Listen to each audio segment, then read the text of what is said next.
You must have a goddamn IQ of 160. What's your sole purpose in this army? To do whatever you tell me, drill sergeant. God damn it, Gump! You're a goddamn genius. Who in the hell is that? Just a local idiot.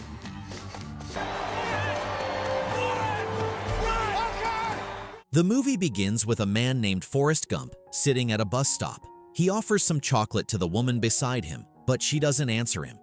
My mom always said life was like a box of chocolates. You never know what you're gonna get. He starts narrating his childhood. Forrest used to wear leg braces to help him walk. The doctor says his leg is strong, but his back is crooked, and they need to straighten it. His back's as crooked as a politician. His mom named him after the great Civil War hero, General Nathan Bedford Forrest.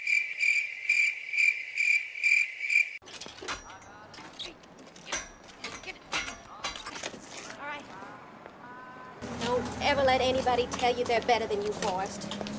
If God intended everybody to be the same, He'd have given us all braces on our legs. They lived in Greenbow, Alabama, in an inherited house, and his mother rents out some of the rooms to make a living. At the Greenbow County Central School, the principal tells her that the state requires a minimum IQ of 80 to go to public school, and Forrest has an IQ of 75. But my boy Forrest is going to get the same opportunities as everyone else. Mrs. Gump insists that everyone is different, and there must be something that can be done.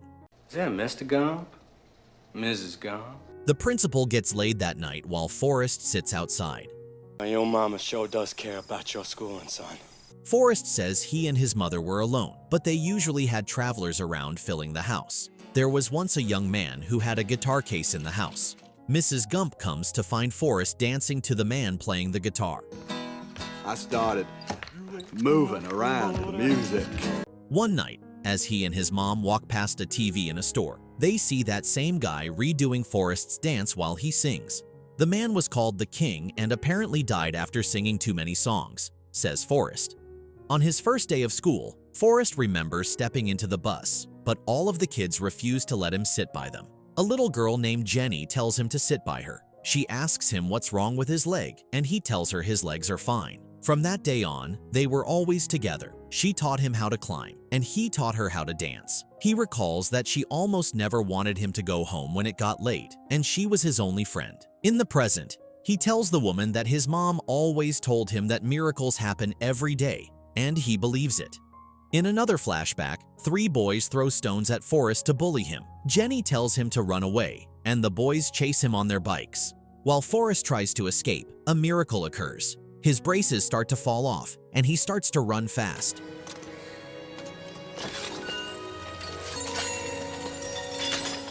He wouldn't believe it, but he can run like the wind blows, and that day, he outran the boys until they had to stop.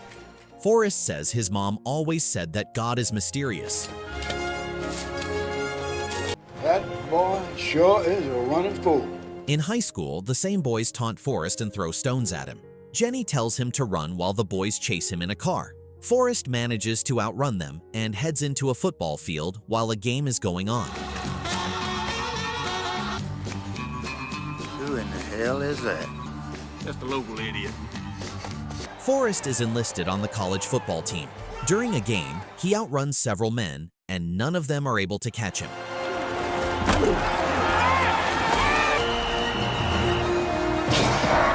The coach says he's the stupidest person alive, but he's sure fast. Forrest Gump says college was confusing, especially because of something that happened while he was at the University of Alabama. He saw a large crowd and is told that some black students are trying to go to the same school as they are through the help of a man called George Wallace. A newscaster reports that the University of Alabama has been desegregated and that 2 students have signed up for summer classes.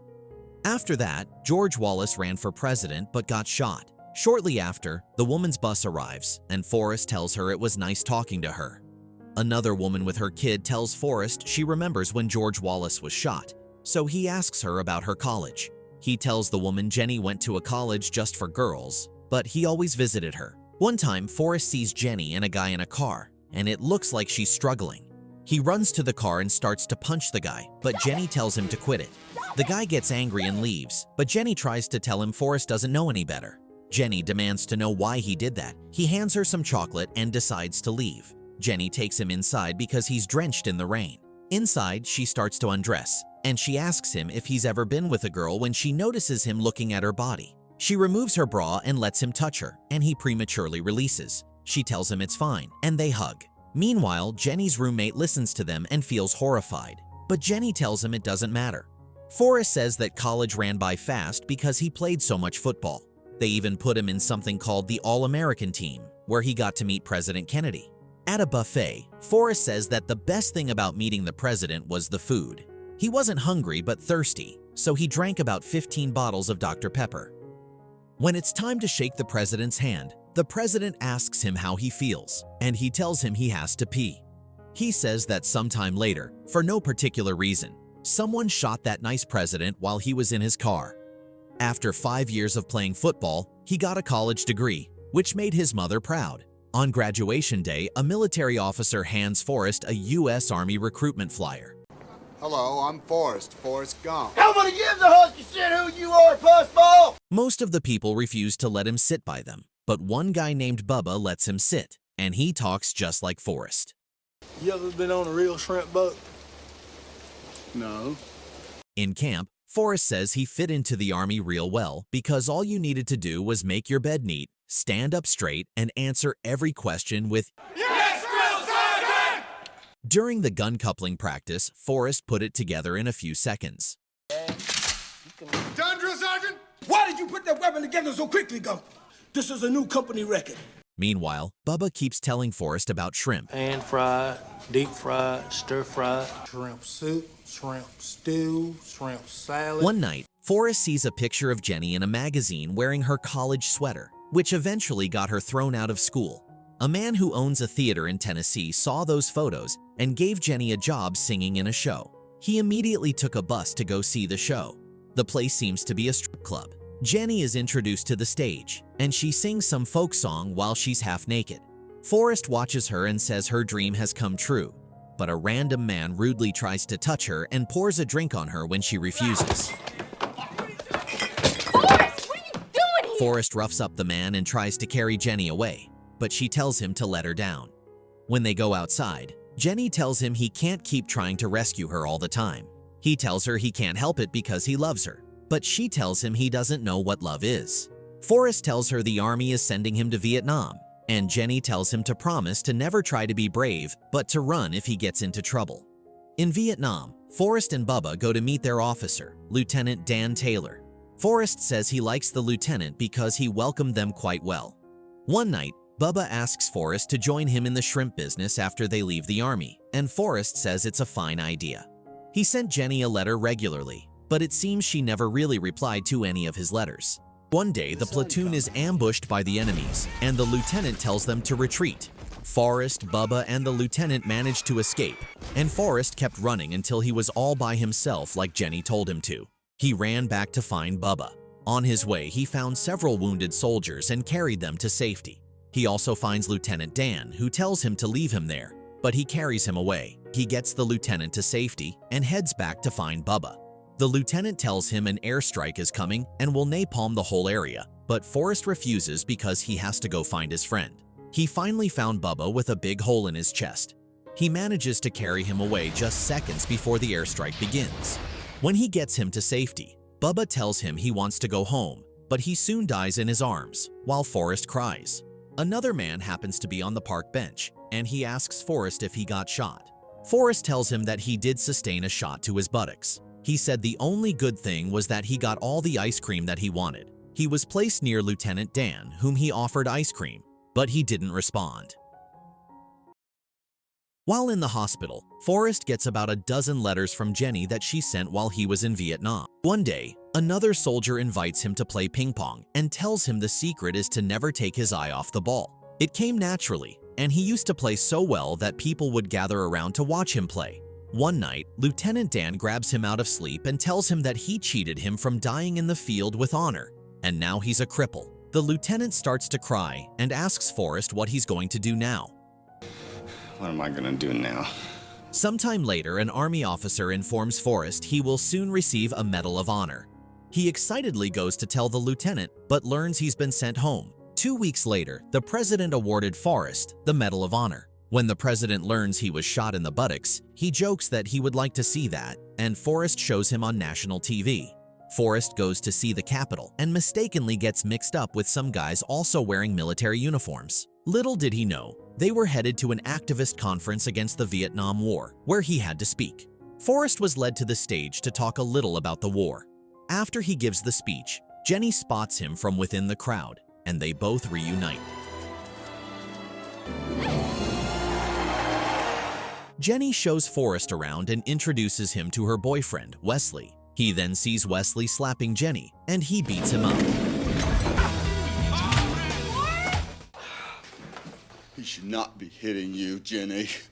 They're both kicked out. Sorry I had a fight in the middle of your Black Panther party. He tells her he would never hurt her, and he wants to be her boyfriend. They walk around, and she tells him about her traveling.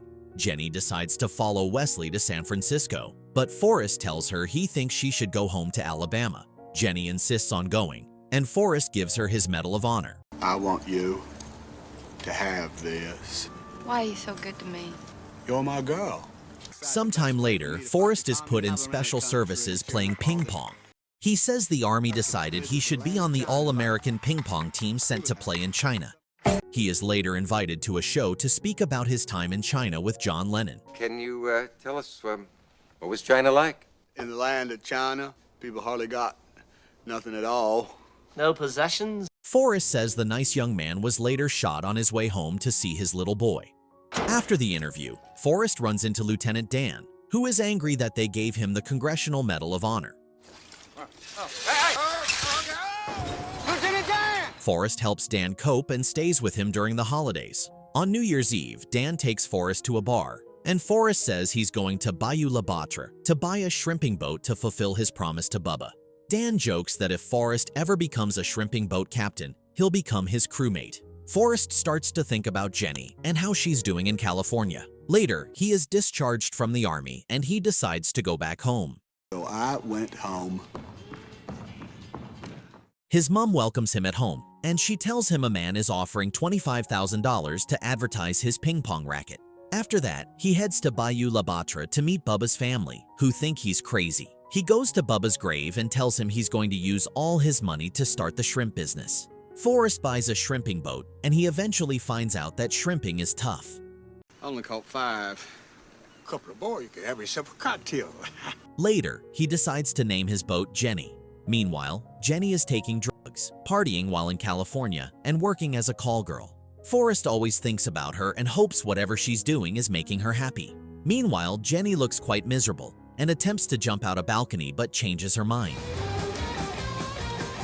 Over time, Forrest keeps thinking about Jenny as he continues his career. One day, Lieutenant Dan comes to see him after he got Forrest's letter.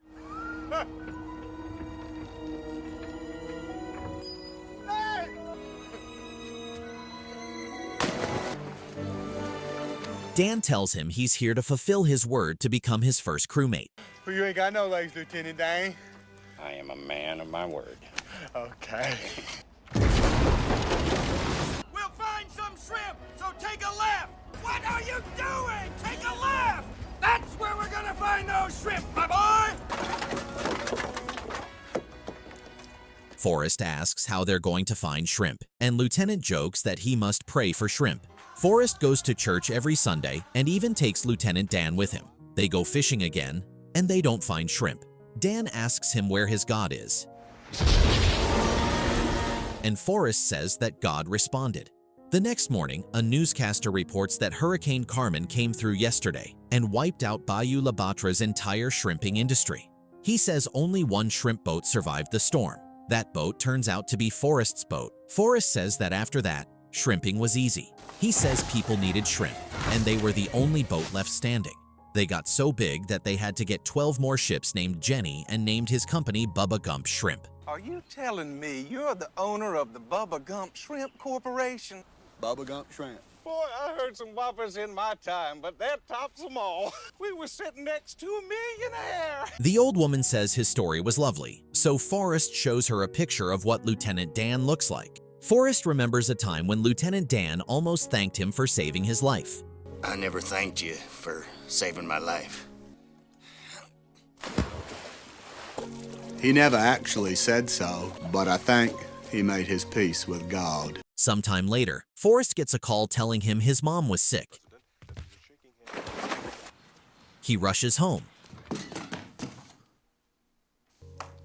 sure got you straightened out, didn't we, boy?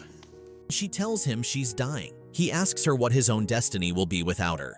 And she tells him life is like a box of chocolates because you never know what you're gonna get.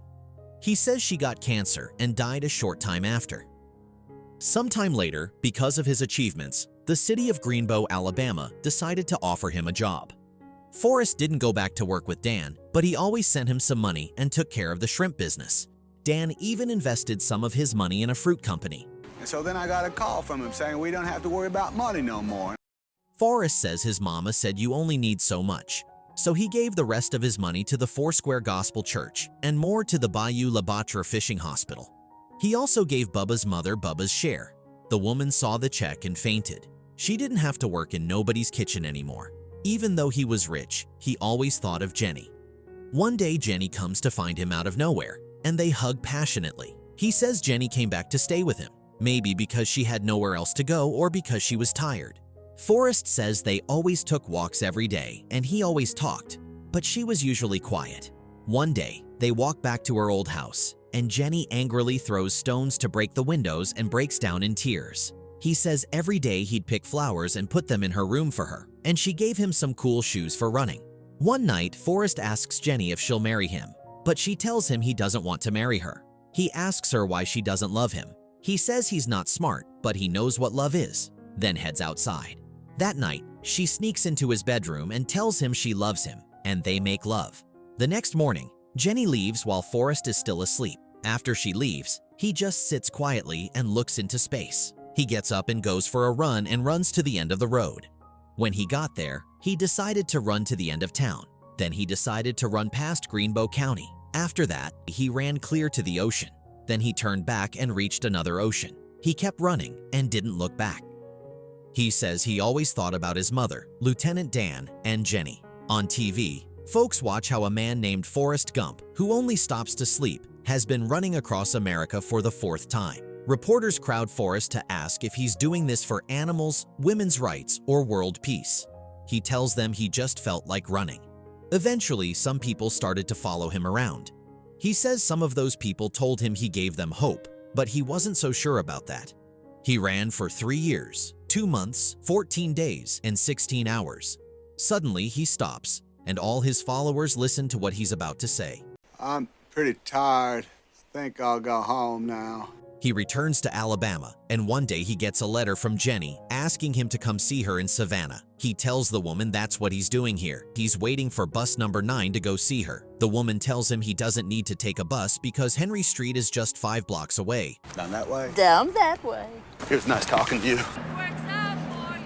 So Forrest runs there. When he sees Jenny, she excitedly lets him in. She shows him some scrapbooks she made from his running journey. She tells him she wanted to apologize for everything she did because she wasn't in a good place back then. Her son soon arrives, and Jenny tells him his name is Forrest. Like me. I named him after his daddy. He got a daddy named Forrest, too? You're his daddy, Forrest. Forrest steps back tensely, and she tells him that he didn't do anything wrong and doesn't need to fix this. Forrest becomes scared, and he asks her if the boy has his condition, and Jenny tells him he's one of the smartest kids in his class. Forrest goes to sit with him, and they watch TV. Sometime later, Jenny tells Forrest she has an incurable virus. Come stay at my house in Greenbow. I'll take care of you if you're sick. She asks him if he'll marry her. On the day of their wedding, Lieutenant Dan walks there with prosthetic legs and brings his fiancée. Lieutenant Dan. Hello, Forrest. Custom made. Titanium alloy. One day, Jenny asks him if he was scared in Vietnam. Yes. Why? He tells her about the beautiful experience up until when he started running, and she tells him she loves him. On a Saturday morning, Jenny dies, and Forrest mourns on her grave.